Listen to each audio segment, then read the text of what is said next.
Okay guys, so in this video I'm going to take you through my design process from start to finish. I'm going to take you through the research process, the logo design process, all of that good stuff. Hopefully you find it useful and learn something from it. I also hope I learned something from it as well. So yeah, let's get started. So what is Hooked? It's a songwriting card game that was formed out of the desire to combine songwriting culture with social gaming, turning the magic of writing hooks into something people can experience together. So yeah, that was the story behind So that was the whole story behind the project. So a few other things the client came to me with is they wanted the branding to be a mix between playfulness and professionalism. So I had to make sure I consider that as well, especially with the logo. In terms of the color palette, they wanted neon tones, so like maybe green, red, or blue. They want it to be energetic, bold, and eye-catching. So as you can already tell I went with the green, and I went with the neon green and complementary color of like purple. And the reason I did is because they said they wanted something eye-catching, and when like if a client is saying something like eye-catching, straight away I'm thinking a complementary color because these are contrasting colors, and these colors together are most likely to be very eye-catching. So that's why I went with the complementary color of green and purple.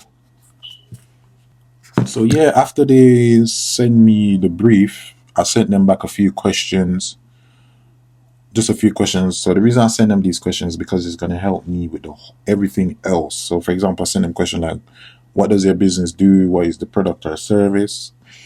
Is there any unique story behind the business? And the reason I'm asking these questions is because later on I'm going to be able to use it in the everything design process, visual design process, even the tone and feel of the brand as well. So all these stuff I'm asking is very important. So this is why you never want to skip the research phase of the design process. Okay, so now we're moving on to the mood board. So the whole point of the mood board is to let me know the direction I want to go into and also show the client the direction I'm planning to go into as well. So for example, I'd have a few things here like the example potential logo direction I want to go into, the potential typography I'm looking at going probably using, and also the color palette I've already decided. So this is the color palette I've already decided. So black being like a primary color, neon green primary, and like that purple as like a secondary accent color. So yeah, you're just kind of showing them where you're thinking of going and see if they agree as well. You send it to them, see if they agree as well.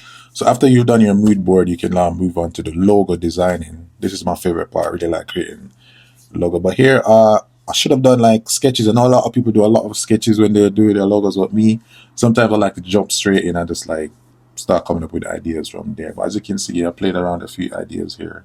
We did ended up with two main ideas that you like, and it was this one with the mic wrapped around the word. So this one is very playful, and we ended up with this one, a more brandable one, I would say, a bit more simple, but with just one unique feature with the hook coming from the O and kind of hooking into the K. So I really like this one. I'm not gonna lie. I think this one would have been a really, really good as well. Oh yeah, and I refined the hooked one as well. So it was so it was basically between these two. So what we did, I told them to send it to their friends, family, people, get them to kind of what's like their first initial feedback from it. I also gave them like a preview of what it could look like, the overall branding as well. Just a nice preview, just to help with the visualization.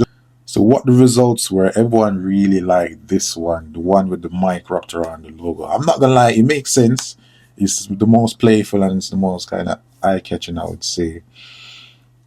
So we did end up going with, you can probably obviously can already tell we did end up going with that version.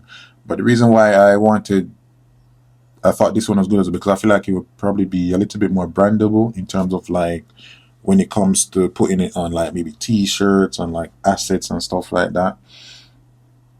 And I felt like a lot could be done with this note. A lot could be done with like one note. I was even thinking maybe like an animation as well, with it going from left to right, kind of like going like that, something, something. I thought maybe some kind of that could be used in some kind of way later on. But yeah, that was it for the logo. Okay, so when it comes to the colors and branding, it's really important because it literally tells a whole story. It tells the emotion, the whole feel of the brand and everything. So choosing the right colors, definitely important. So how I went about choosing the right colors, as I said before, they wanted something bold, eye-catching.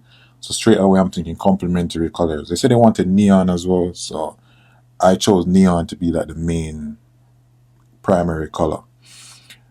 So this is how I did. I just use Canva's color wheel. It's very simple to use. It literally lets you, if you put it on the complementary setting, it literally just tells you which are the complementary colors. So even if I went with something like maybe red, that would be the complementary color. Yeah. So yeah, that, so you can see how you could probably use this, easily use this way. So this is definitely something useful. There's also some other options there as well, so you could definitely play around with that. And that's how they probably chose the colors for Barney as well, because that's literally Barney's color in it. Yeah. So typography is very important as well. So for example, I went like a modern condensed typeface, bold modern one.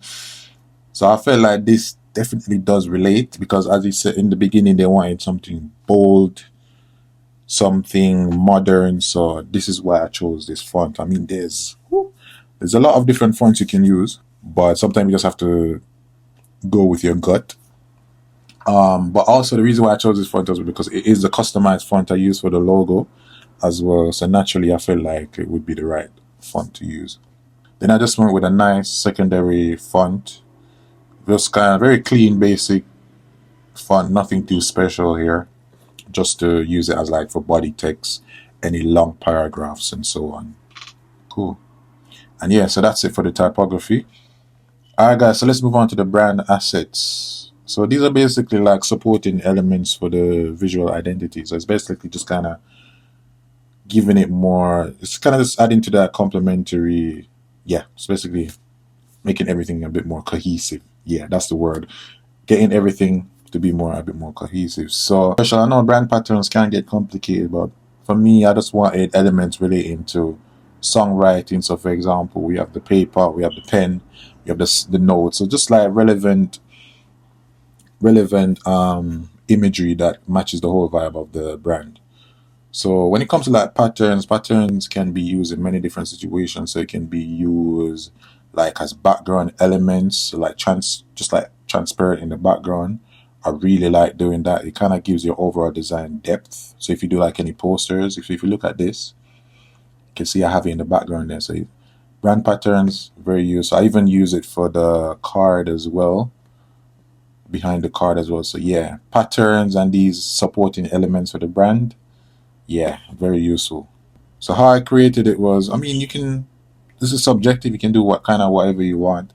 I just got these from Free Pick just so I could use it as reference to kind of know what it looks like. I kind of did it myself. I just drew it. These are just like stock images, stock vectors. But yeah, I basically did it myself. I mean, other brand assets could be like illustrations as well. It could be almost kind of anything that is relevant to the brand, you know. So it kind of depends on what project you're dealing with. And I think the kind of last part of the whole process would be like mock-ups, just to give the client a visualization of what their brand could look like in real life, in real life. So just kind of giving them a little example of how it could look. So that would be very useful. I definitely recommend that. Well, I mean, I could have done a lot better with this mockup as well because I generated it using AI, and yeah, it's not that. I could have done a lot, but yeah, you know what I mean. You understand? As long as you understand what I mean, yeah, you know, you already know. So yeah, that would be my whole thought process for the this branding that I did recently. Yeah. So bear in mind, at the end of any project, you're gonna give them like some brand guidelines just to kind of wrap up everything. So you obviously you present the logo again, you present the story to let them know. You're kind of even explaining your thought process as well. So why you did what you did. Even you exactly explaining your approach, why you did what you did, and so on and so on. The colors. Oh yeah, you want to give them the hex code as well. All of these stuff are very important. So you definitely want to give those out as well. Yeah, and just give them a nice document they can refer back to. Obviously, it will definitely be a lot more extensive than this, but it depends on you as well. It depends on the project, you type of project you did, and just give them relevant things that you know they might, any mistakes they might make with the logo. Like for example, telling them not to stretch the logo, don't put the logo next to other things, or telling them certain colors you can't use with the logo, stuff like that. So yeah, you definitely want to implement those things when you're when you're finalizing the project. But yeah, that's it guys, thank you for watching. I hope you found it useful. But yeah, that's everything I think about when I'm designing brands.